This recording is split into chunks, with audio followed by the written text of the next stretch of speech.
Como les dije, el día de hoy comenzamos con una nueva serie de sermones referidos a personajes bíblicos del Antiguo Testamento, eh, de los cuales pretendemos extraer enseñanzas para nosotros. Este primer mensaje se va a titular El primer hombre. Y no funciona. Ah, sí, funciona. El primer hombre, Génesis capítulo 1 al 3, eh, haciendo referencia a ambos, al hombre, al género humano, ¿sí? Hombre y mujer. Porque ellos fueron las primeras personas que pisaron nuestro planeta. Lo que conocemos de ellos está relatado en Génesis del 1 al 3, del 1 al 4. Y allí encontramos muchos de los principios teológicos y doctrinales que conocemos hoy y que ya están presentes allí en el principio. Ahora nosotros, viendo la historia, podemos responder muchas de las grandes preguntas que tiene el ser humano naturalmente acerca de la existencia del mal, por ejemplo. Si Dios es bueno, ¿por qué existe el mal? Si Dios es bueno, ¿por qué existe la enfermedad? O encontramos también algunos principios bíblicos respecto a la autoridad. La autoridad no es algo malo inventado por el hombre. Analizando un poco la relación que Dios tenía con Adán y Eva, es que podemos encontrar respuestas a estos grandes interrogantes. Vemos en las encuestas que les mandé respecto al matrimonio, si el hombre tiene autoridad sobre la mujer, respondieron todos, cliquearon ahí. Esa debería ser la respuesta correcta. Bueno, respecto al cuidado de la casa y la crianza de los niños, la mujer cumple una función importante ayudando al hombre. Cliquearon, muy bien. Respecto al primer pecado, algunos pusieron que fue responsabilidad solo de Eva, otros que fue solo responsabilidad de Adán, otros que fue responsabilidad de ambos. Vamos a ir viendo más adelante en el mensaje por qué razón, pero fue responsabilidad de ambos porque Dios, si bien es principalmente la responsabilidad de Adán, más allá de que primero haya pecado Eva, Dios lo llama primero a Adán, pero también la confronta a la mujer. Fue responsabilidad de ambos. Y Génesis 3:15, algunos tenían duda respecto a ese versículo, si hacía referencia a Cristo, lo vamos a ver en el final del mensaje. Bueno, así que Dios, si bien hace en el principio todas las cosas buenas en gran manera, también permite que existe la maldad por una razón, y es que más adelante Él va a mostrar su gloria en plenitud. ¿Por qué? Porque hay aspectos maravillosos de su persona, como la misericordia, la compasión, como el perdón, la gracia. Yo les pregunto, ¿cómo haría Dios para mostrar su misericordia si no existe el pecado? ¿Cómo haría Dios para mostrar su perdón si no existe pecadores? Entonces, Dios ya desde el principio se había propuesto mostrar su gloria, no solo a nosotros, sino también a seres invisibles, por medio de el pecado de las personas. Allí Dios estaba planeando enviar a una persona, a Jesucristo, quien iba a redimirnos y quien iba a salvarnos. Así que primera parte, el diseño original. Originalmente Dios forma a distintos seres del polvo de la tierra y sopla aliento de vida en ellos. Así que surgen multitudes de seres vivientes sobre la tierra. Pero hay algo que distingue al hombre de los demás seres. Entonces el hombre, primero que nada, recibe una característica distintiva. Cuando hablo del hombre, me refiero a ambos, como dije hoy, al hombre y a la mujer. Dios les otorgó su imagen y semejanza. Leemos en Génesis capítulo 1, versículo 26. Entonces dijo Dios, hagamos al hombre, a ambos, a nuestra imagen, conforme a nuestra semejanza. Algunas personas encuentran gran similitud entre el ser humano y el mono.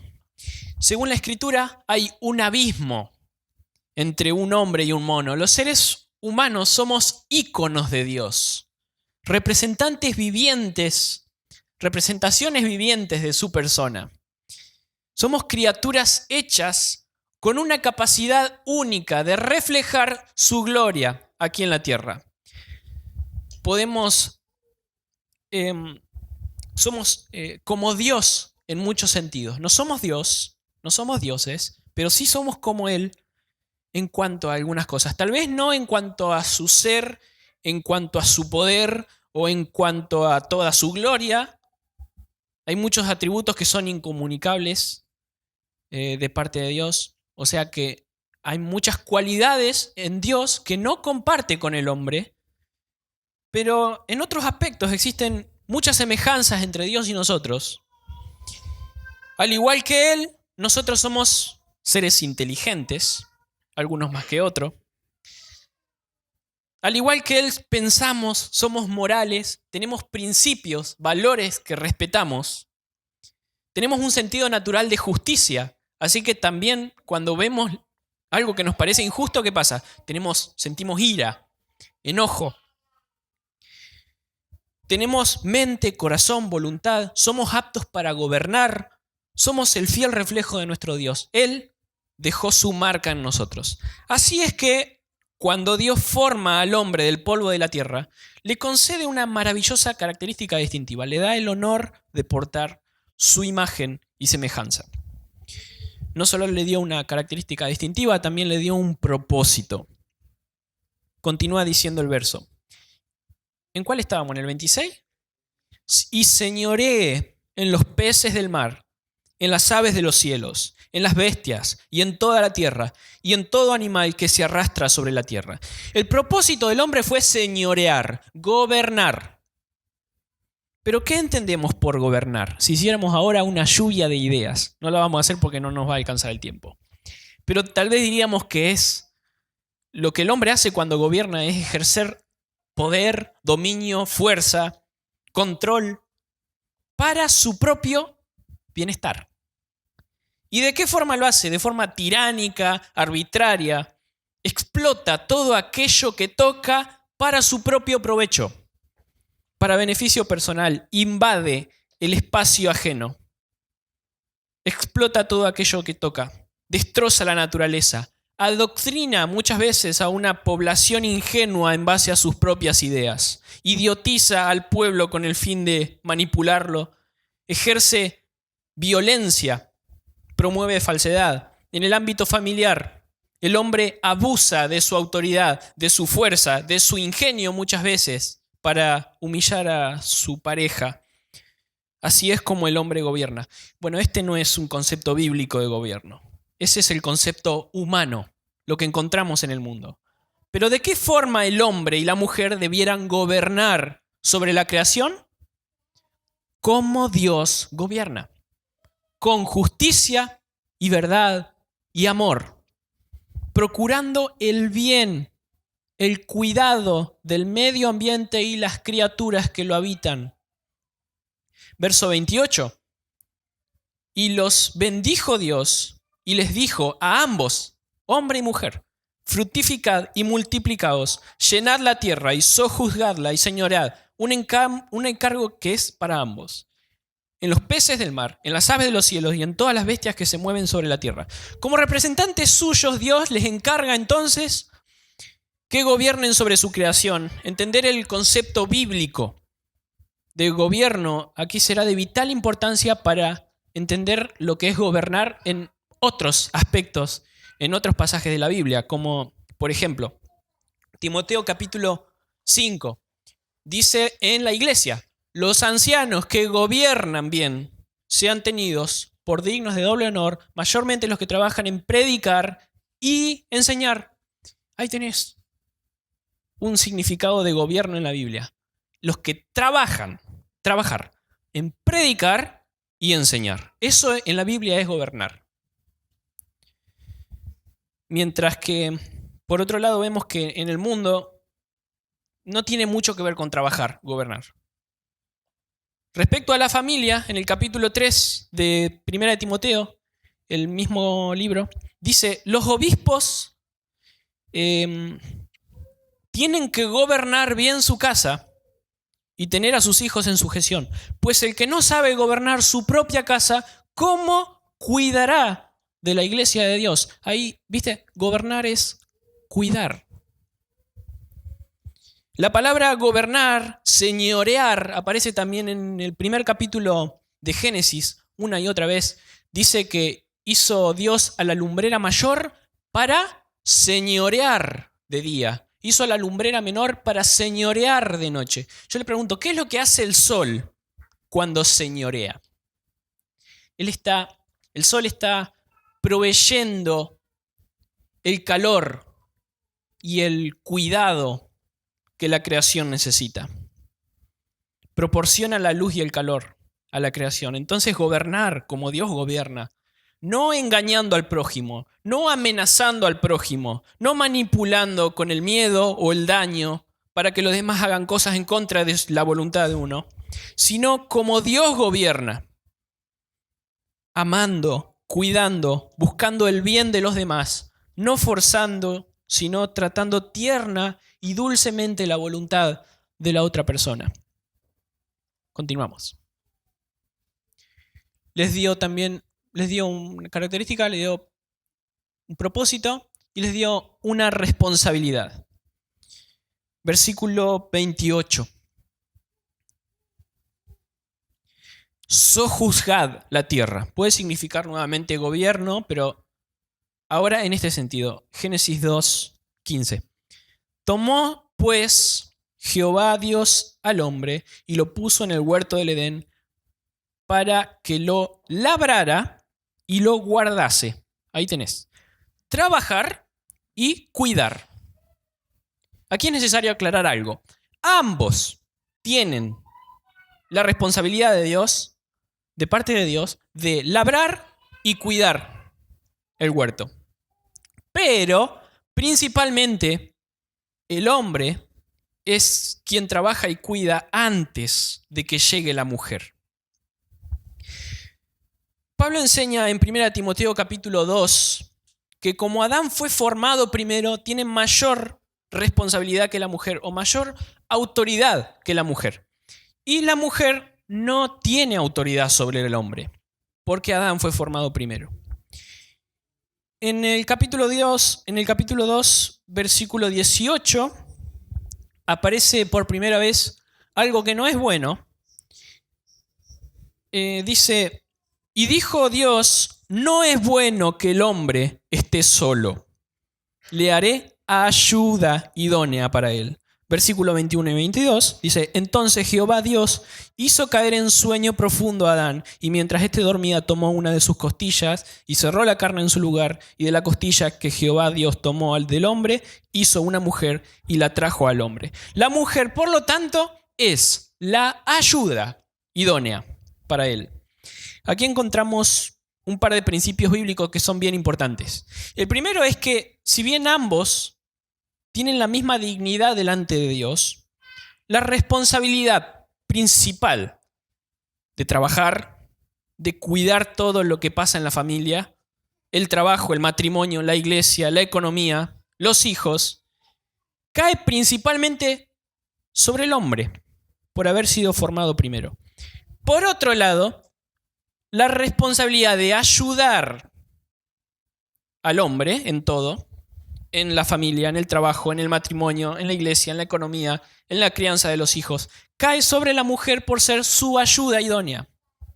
Y lo segundo que voy a afirmar es que tanto el trabajo como la autoridad del hombre no son resultado de la caída, sino que son parte del diseño original de Dios. Ya existe desde el origen, antes del pecado, así que el trabajo no es un motivo no es una maldición y no es algo de lo que tengamos que andar renegando, ni tampoco la autoridad del hombre, sino que no son productos del machismo, no son producto del patriarcado como lo afirma el feminismo, son parte del plan de Dios para nosotros. Y por lo tanto los creyentes debemos cumplir con la responsabilidad que nos corresponde a cada uno. El hombre ejerciendo autoridad, gobernando con amor y cuidado con el que Dios gobierna, y la mujer debe someterse voluntaria y amorosamente con el propósito de ayudar al hombre en cada cosa que necesite.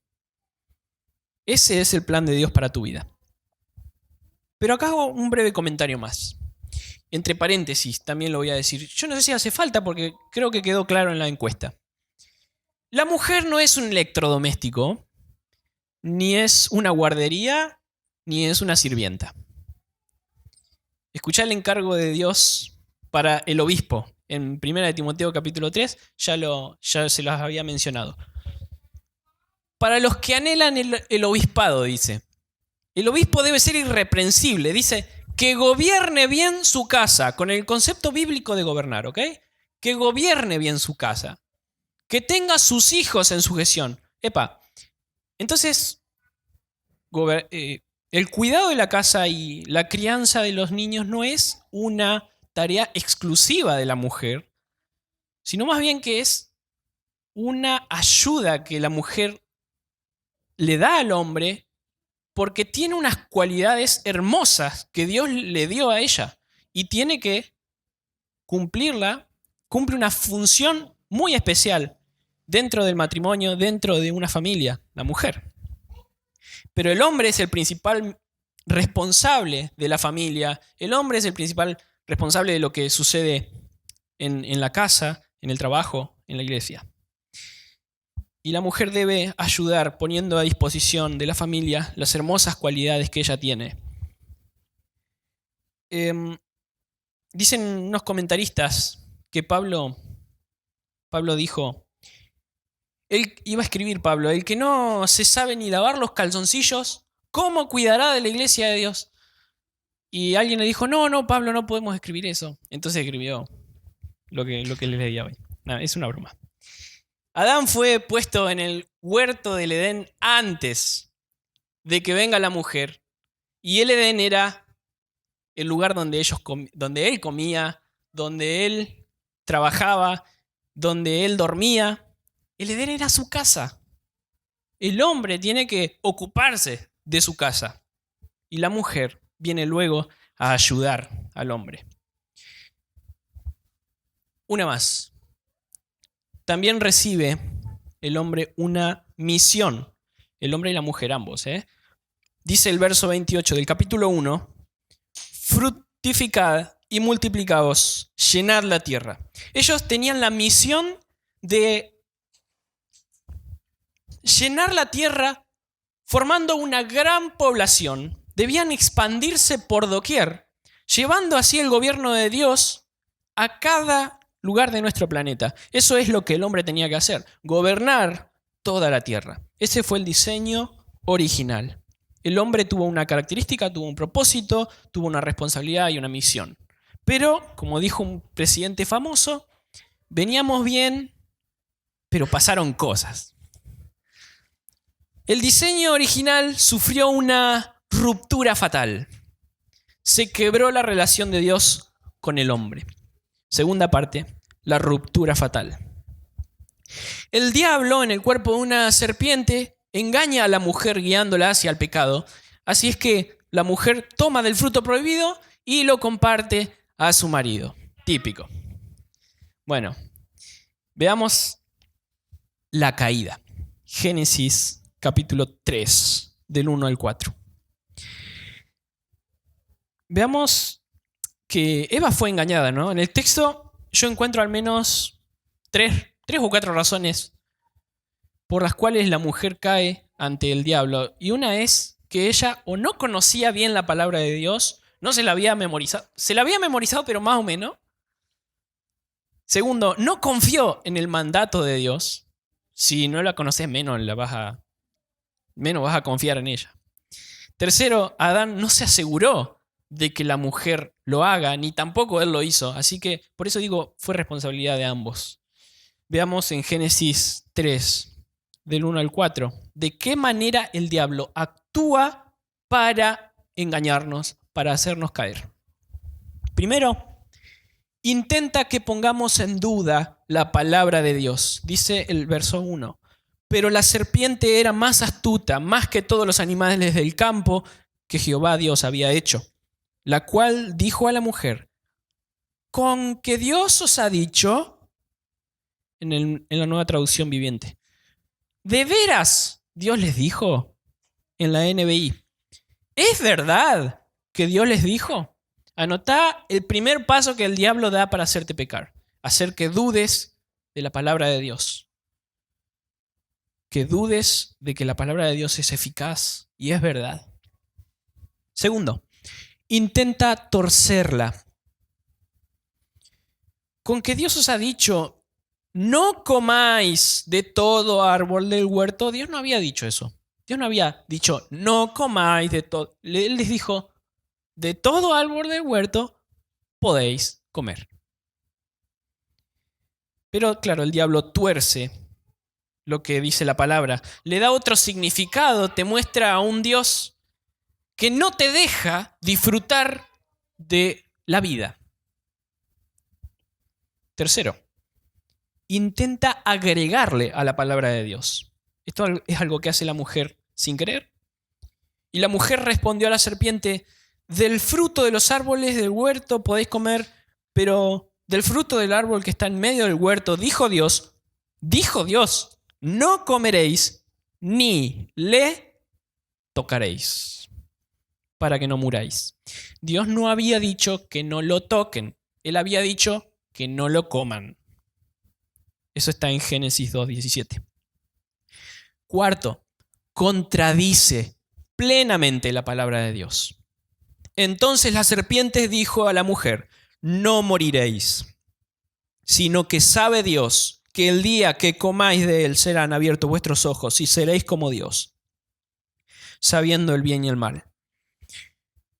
La aplicación para nosotros es que debemos conocer la palabra de Dios, sí, pero también tenemos que tener cuidado de no poner en duda la palabra de Dios, la eficacia. Tenemos que tener cuidado de no torcer la palabra de Dios, de no agregar a la palabra de Dios, de no contradecir a la palabra de Dios, porque así es que el diablo nos hace caer. Vimos la caída. Ahora veamos las consecuencias. Génesis 3 del 6 al 10. Y vio la mujer que el árbol era bueno para comer. ¿Vieron? Esta parte está genial porque es la primera vez que aparece que algo era bueno pero visto por el hombre.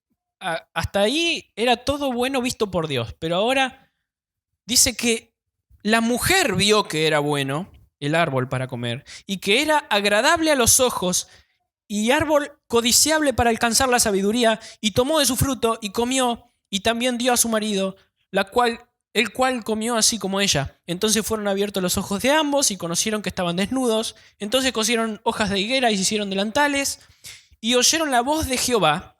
La palabra de Dios iba tras ellos, se paseaba en el huerto al aire del día, y el hombre y su mujer se escondieron de la presencia de Jehová Dios entre los árboles del huerto. Mas Jehová Dios llamó al hombre y le dijo: ¿dónde estás tú? Y él respondió: oí la voz en el huerto y tuve miedo, porque estaba desnudo y me escondí. ¿Por qué se esconde? Porque siente culpa, tal vez. Ahora se ha despertado la conciencia del hombre, que le acusa por el pecado cometido. Sabe que lo que hizo estuvo mal. Por primera vez entiende lo que es el mal. Antes no sabía él lo que era. Segundo, siente vergüenza. Ahora se siente incómodo por haber perdido la inocencia. Ya no puede estar frente ni a Dios ni a su mujer por causa de su vergüenza. Necesita vestirse, necesita cubrirse para no sentirse ridículo.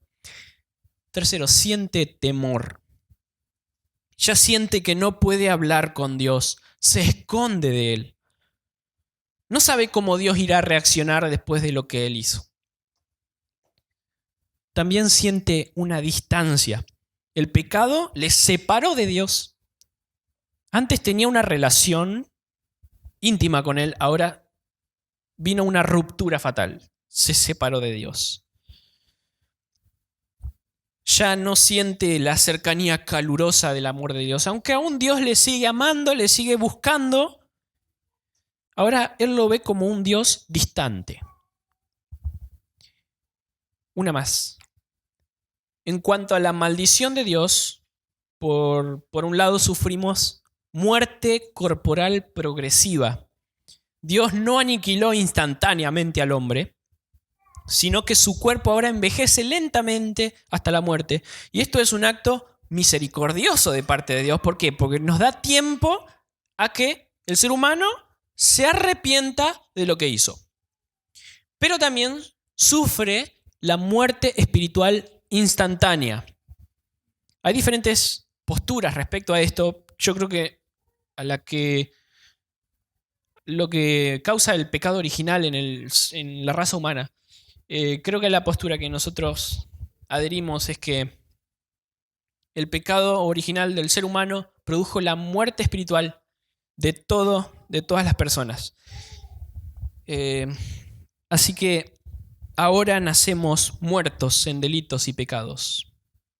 Vimos la caída, vimos las consecuencias y ahora veamos la conducta. La conducta del hombre después de haber pecado, ¿no? ¿Qué hace el hombre cuando es descubierto en pecado? Primero, se esconde de Dios. Génesis 3:10. Él huye lejos. En vez de presentarse delante de Dios y confesar su pecado, toma la peor decisión, ocultarse, se esconde. Dice el verso 10, tuve miedo porque estaba desnudo y me escondí. Cuando el hombre peca, lo primero que hace es esconder su pecado, que nadie se entere, que no hayan evidencias, escondemos las consecuencias, que nadie se entere de lo que hice.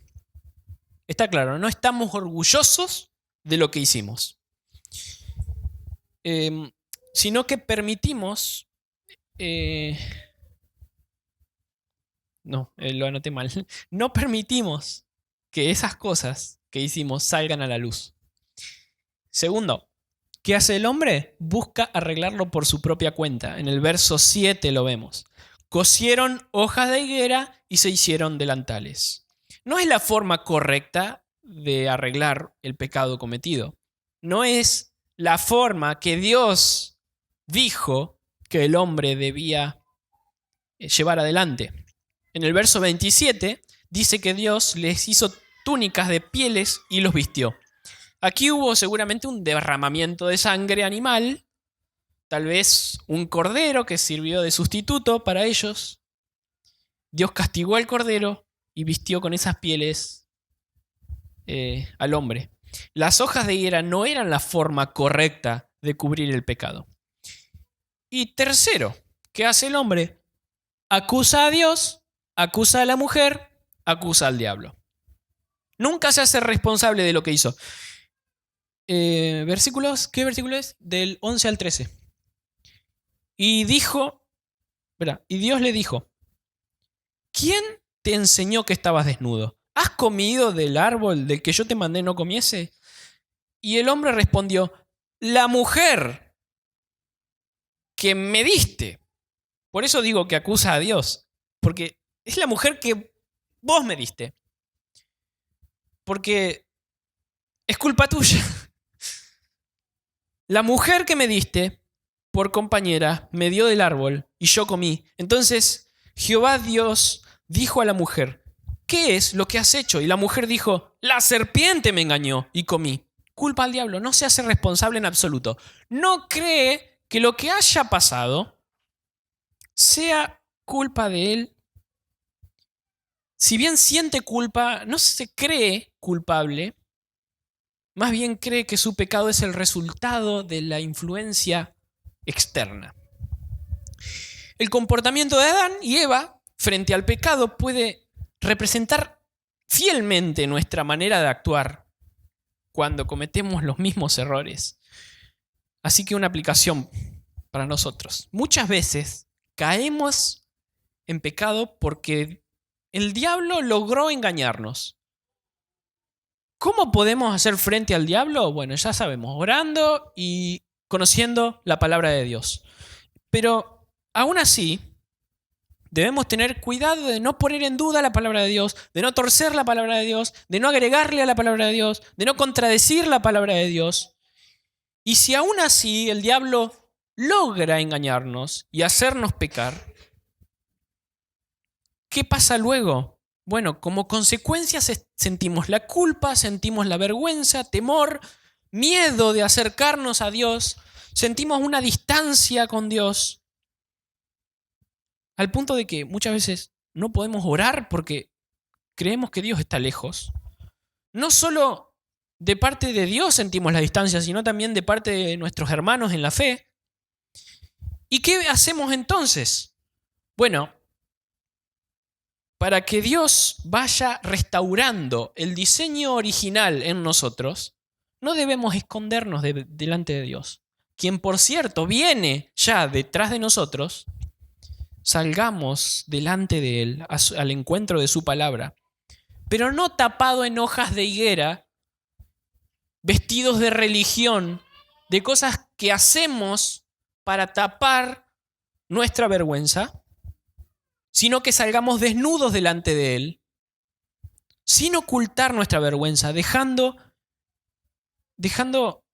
de acusar a Dios, dejando de acusar al diablo, a nuestro prójimo para justificarnos.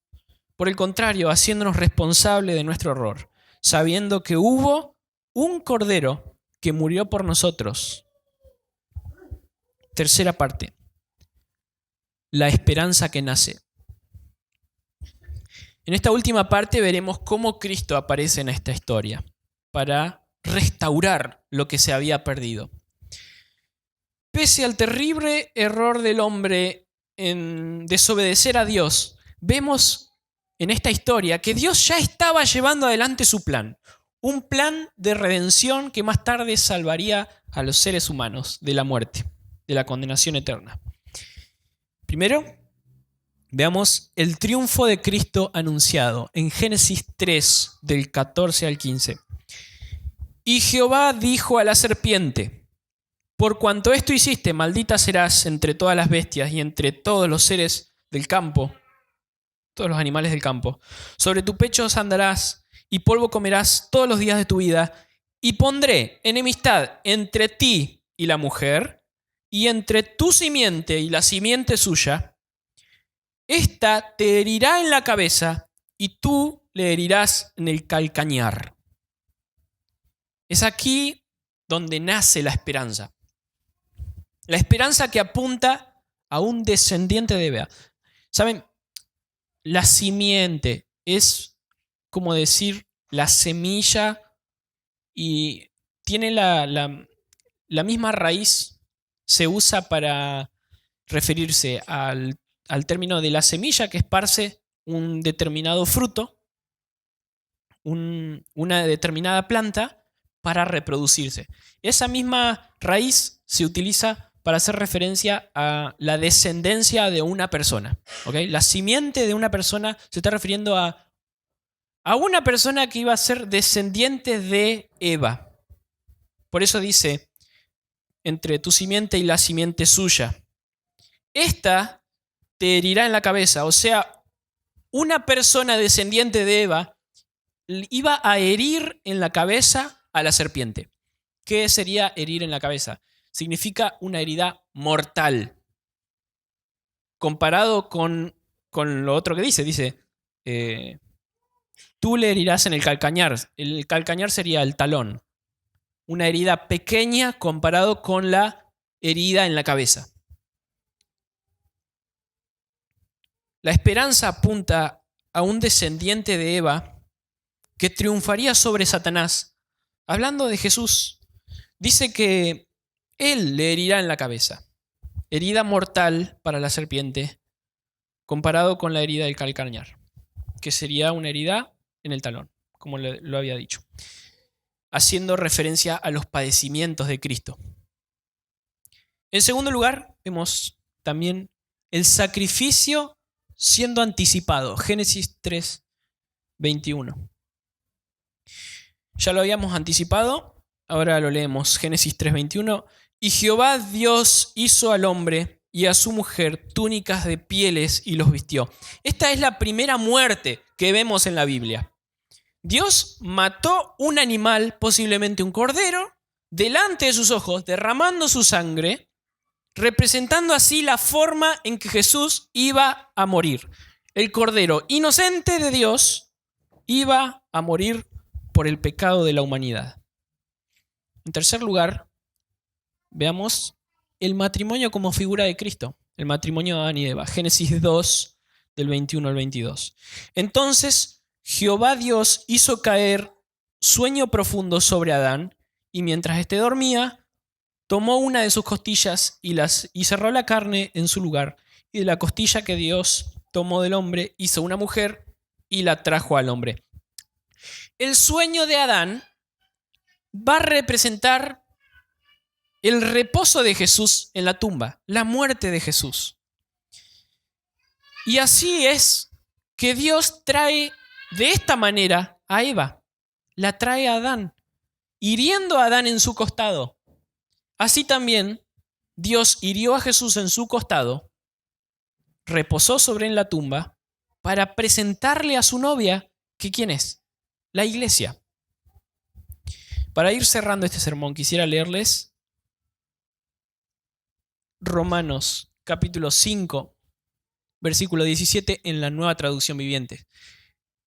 Pues el pecado de un solo hombre, Adán, hizo que la muerte reinara sobre muchos, pero aún más grande es la gracia maravillosa de Dios y el regalo de su justicia, porque todos los que le reciben vivirán en victoria sobre el pecado y la muerte por medio de un solo hombre, Jesucristo.